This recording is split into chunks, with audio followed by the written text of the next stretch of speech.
ନା आज मोर पोड़ पिठा खाइबा को भारी इच्छा होची। तू जति करंतु दी जण मिसिकी खाते। पिठा करिबि जे ताଳ कुआडू आनिबि। घर पाखे ताଳ गछ थिला बात्यारे भांगी जाइची। काहेकि जंगल भितर तो केते ताଳ गछ अछि।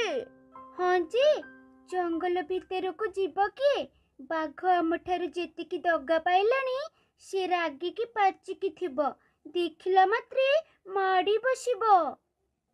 एले टुई नानी मोर डर काहाको भय काहाको मो टुई नानी अछि मो पई साहा हबाको। सब थर परे एथर भी गोटे उपाय चिंता करूनु। ताळକୁ तो आनिबा बाघକୁ भी आउ थरे पानी चोखी दे आसीबा।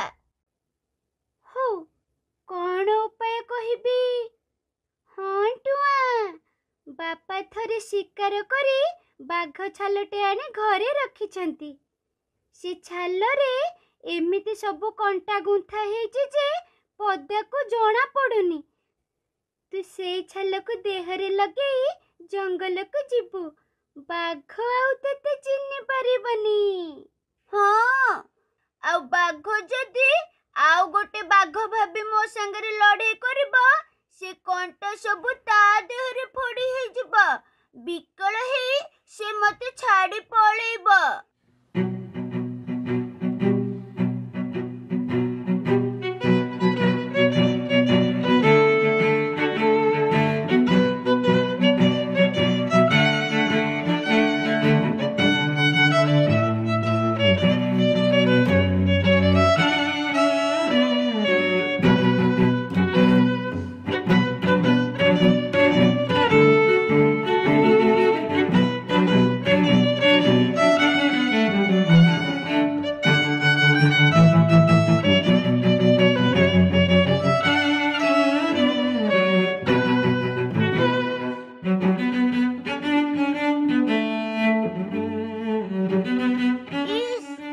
सुंदर जामुकोली फळीची जाउची गछरु पुले जामुकोली तोली बैग रे रखिबी। मो टुई नानी को जामुकोली बहुत भल लगे।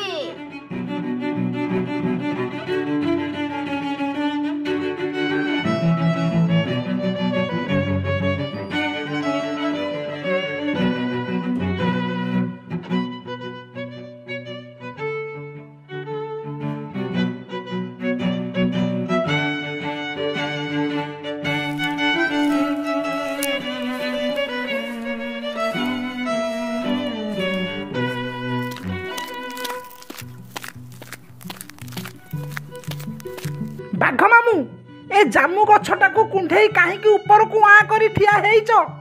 गछरु कोली झडुची गोटी गोटी करी खाउच नाई। हाँ सबु बेले पचासणा मांस खाई खाई पाटी गंध हेइ जीवनी। ए मामू कोन किछि कथा कहू नाहंती। निद हेइ जाईची ना बेहोश हेइ गलो।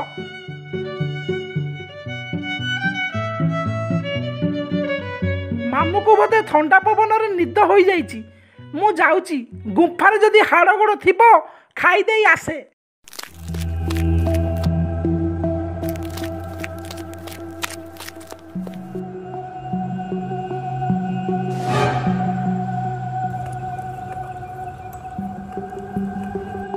मामू तमे तो एठी खाउच मु सेठी काहाकू देखिली गला तुम राजुती गला आउ गोटिए बाघ जंगल को आसिलानी। ए चुप तते कहिथिली से टुआ को मो पाखको न आनिबा जाए मते तो मुह देखैबुनी पुणी पळेई आसिलु। मो डररे तते सब आडे खाली बाघमय देखा जाउची।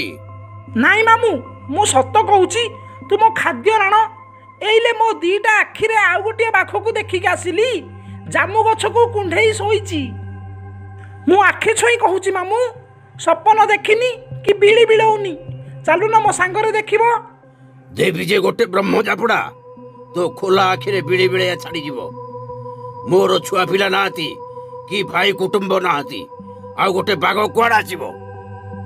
हौ चल जदि मिछ होइतिबो सेठी तो बेको को मोड़ी चिड़े देवी।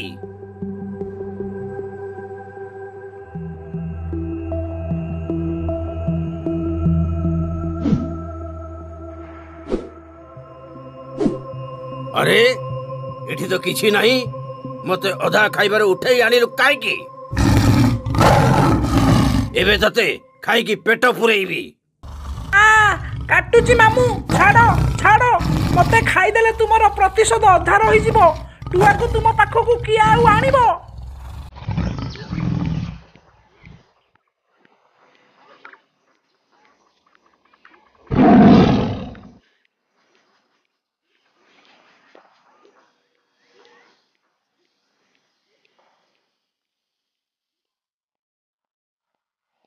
ମାମୁଁ, ଏ ତ ଗୋଟେ ବାଘ ବୈଷ୍ଣବ, ମାନେ ଶାକାହାରୀ। କେଉଁଠି ମଠ କରି ରହିଛି ବୋଧେ। ଫଳମୂଳ ଖାଉଛି। ନାଇଁ ମାମୁଁ, କଥାଟା ମତେ ହଜମ ହଉନି। ବାଘ ହେଇ ମଣିଷ ପରି ଚାଲୁଛି, ନଈ ପଡ଼ି ତାଳ ଗୋଟେଇ ବ୍ୟାଗରେ ରଖୁଛି, ପୁଣି ଉଠୁଛି ପୁଣି ନଉଛି। ମୋ ଚତୁରପଣରୁ ମୁଁ ଜାଣିପାରୁଛି ଏ ଗୋଟେ ବାଘ ଛାଲ ପିନ୍ଧା ମଣିଷଟେ। ହଁ, ଏଥର ବୁଝିହେଲା। ସେ ଟୁଆଁ ତୁମକୁ ଡରି ବାଘ ଛାଲ ପିନ୍ଧି ବଣକୁ ଆସି ତାଳ ନଉଛି। ଘରେ ତାଳ ପୋଡ଼ ପିଠା କରିବ।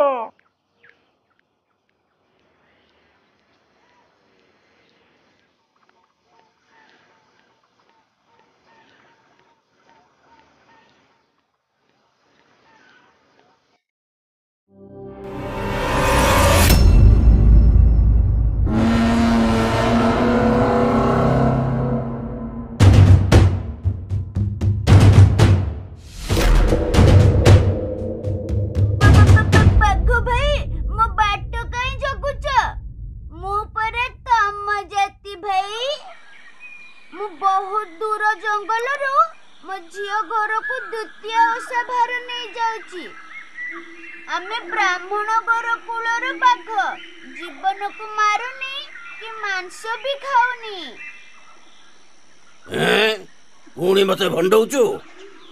ତିନି ଥର ମତେ ଭଣ୍ଡେଇ ଦରମରା କଲୁଣି। ଭାବୁଛୁ ସବୁବେଳେ ତୁ ଜାଣି ଜିତିଯିବୁ? ଆଜି ତତେ କିଏ ବଞ୍ଚେଇବ ମୁଁ ଦେଖିବି। ତମେ ତ ମତେ ଚିହ୍ନି ଦେଲ। ହଉ, ଯଦି ଚିହ୍ନି ଦେଲ ତେବେ ଭଲ ଭାବେ ବୁଝିପାରିବଣି ମଣିଷ ସହ ପଙ୍ଗା ନେଲେ କଣ ଅବସ୍ଥା ହୁଏ। ଯଦି ଭଲ ଗତି ଅଛି ତାହେଲେ ଭଲରେ ଭଲରେ ମୋ ବାଟକୁ ଛାଡ଼ି ଦିଅ, ନହେଲେ ପୁଣି ଥରେ ପୁଳାଏ କଲବଲ ହବ। କଣ କହିଲୁ? ମୁଁ କଲବଲ ହେବି? ଏବେ ଦେଖ କିଏ କଲବଲ ହୋଇ ମରିବ।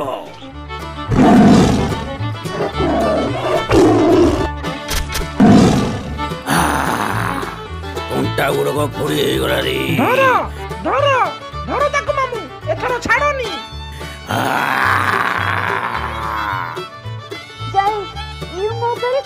ଆରେ ଟୁଆଁ ପଳେଇଲା ପଳେଇଲା। ମାମୁଁ, ତମେ ଜମା ଭିଡକୁ ନୁହଁ।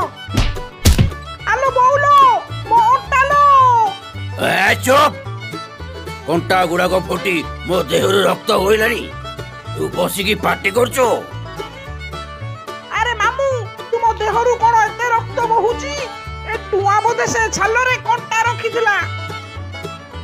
ହଁ, ଆଜି ଆମକୁ ପୁଣି ଚକମା ଦେଇଗଲା।